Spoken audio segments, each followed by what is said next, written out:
This video, I am going to tell you how you can use your Notion application to take your quick notes. So first, you need to open your Notion application, and after that, you can see here a pre-made template called quick notes. Okay, so you need to click on quick note, then then a template will be opened. Then you can just customize this by clicking anywhere. You can rename it web idea or video idea. Then you can go here and select any subheading, and you can type your ideas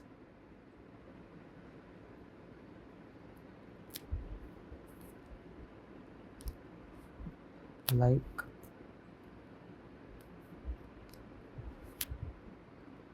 that. For example,